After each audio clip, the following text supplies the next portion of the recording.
Hello and welcome back to the Dark Side Vlogcast. My name is Jackson O'Keefe, and in this episode myself and Professor Ted Snell are going to take a closer look into the historical context surrounding mental health and the arts.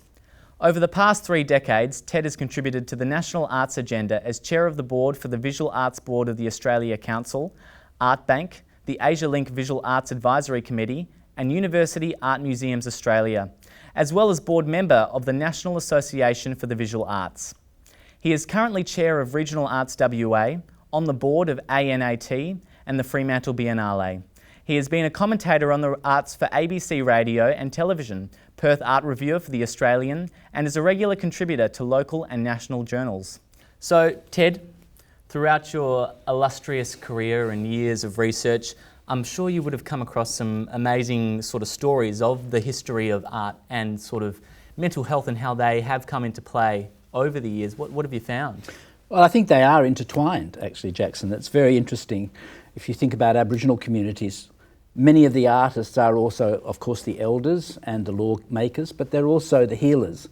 And that connection between the artist, the storyteller, the healer, the person giving the law and helping the society gain its sense of balance, that's all very much entwined. And it's something that goes right back to shamanic societies. If you go back to prehistory, there is evidence that the artists, the people that drew all those amazing bison on the walls of Altamira, were also the shamanic leaders, the people who were the storytellers, perhaps the religious figures, etc. So there is this quite close, I think, historical connection between art and mental health and the health of the community.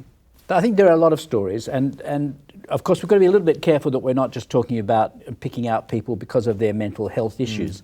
But there are some very famous cases. One was Richard Dadd, who was unfortunately found guilty of patricide because he killed his dad. But Richard Dadd was an artist who heard voices. So he was what we would call these days a paranoid schizophrenic. He heard Osiris, the Egyptian god, talking to him, and the Egyptian god told him first of all to try and kill the Pope and then to kill his father, and he succeeded in the latter. So he was put into Bedlam and then into Broadmoor, two of the sort of infamous mental institutions in the UK. But it was a perfect environment for him because he was able to work on his own artworks, his paintings, over a period of time, 40, 50 years. And he had the focus and was able to really intensely get on with his practice as an artist, somewhat protected by the environment. So yes, Richard Dadd was unwell. His most famous work is called The Fairy Fella's Masterstroke, which is a wonderful painting built up over years and years. It's incredibly thick. The subject matter is from Shakespeare, but it's also from his own history and from the history of Great Britain. But it was extraordinary. He would probably not have been able to do that had he not been in that closed environment of the mental institution.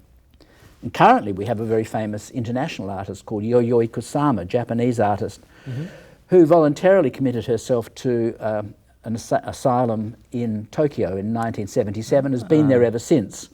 She goes out every day over the road to her studio. She's one of the most productive artists in the world.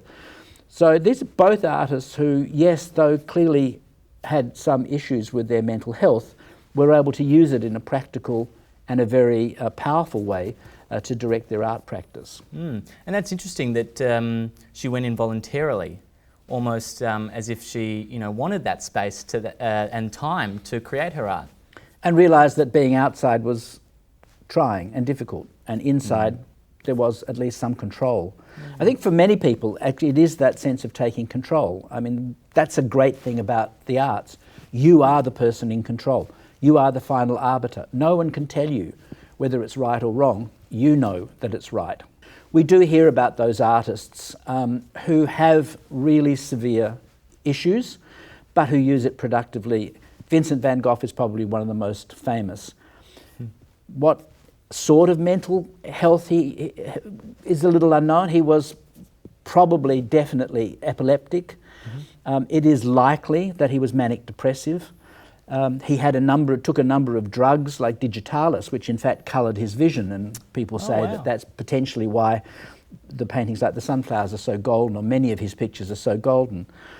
So these were physical complaints and actual treatments that impacted on his work.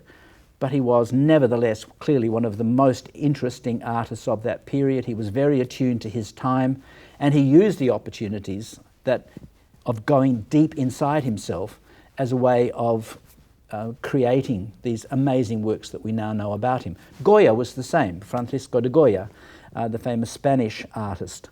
He went deaf, he was clearly suffering from severe depression, but he turned that darkness into the famous dark paintings.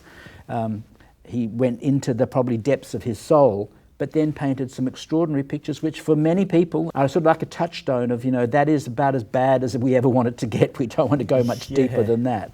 The great benefit for the community is that the artists go through this process and they productively use those internal pressures or the situations they find themselves in as a catalyst to making their art practice, which then gives others the insights into their own lives, perhaps. And I mean, that is evident in the work of a number of artists.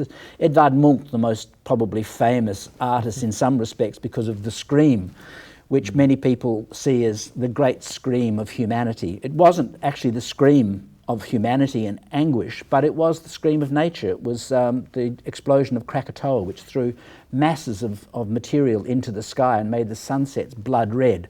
Munch apparently had neurasthenia, but was also deeply depressive, and so was able to use that to make these extraordinary pictures, which is, again, we say, are very useful for people as a touchstone, really, of their own sense of reality. One artist who was able to find that balance between the dark side and the light side was the poet, Rainer Maria Rilke. He was the secretary to Auguste Rodin, the great sculptor. But he was asked at one stage if he would be willing to undergo very early form of psychiatry. And he said, no, I don't want to. If you take away my devils, you may take away my angels as well. And I think for many artists, it is always that, it is the point about keeping a balance and using that dark side then in a productive and creative way. It's not to say that it's a panacea. And the last thing we would want to say here is that, everybody who's mentally ill can get better by doing art. That is not the case. But there is clear evidence that working through problems, giving them an external form outside yourself, having the ability to step back and see what it is that you're actually dealing with is extremely helpful. And that's what artists have done historically, that is what artists continue to do. And it's very complex, mental health. There's so many different kinds. Each individual goes through their own journeys. But as you say, if exploring art is just one way to maybe lessen those struggles, whether it works or not, then I think it's a great alternative pathway to explore.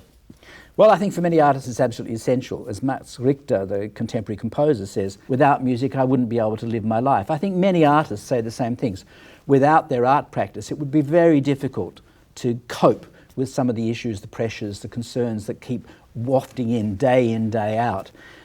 Working through your art practice is a way of finding a coping mechanism and also of making sense. And in many cases, it's just making space.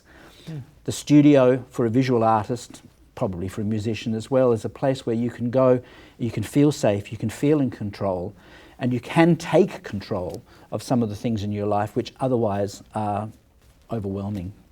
When she was given the Cecil B. DeMille Award in 2017, Meryl Streep quoted Carrie Fisher, she said, Carrie Fisher had told her on one occasion to take your broken heart and turn it into art. So we all have the pain, we have the frustration, the anger, the disappointment, the depression, but you can also take it and turn that into something which is beautiful and helpful to others.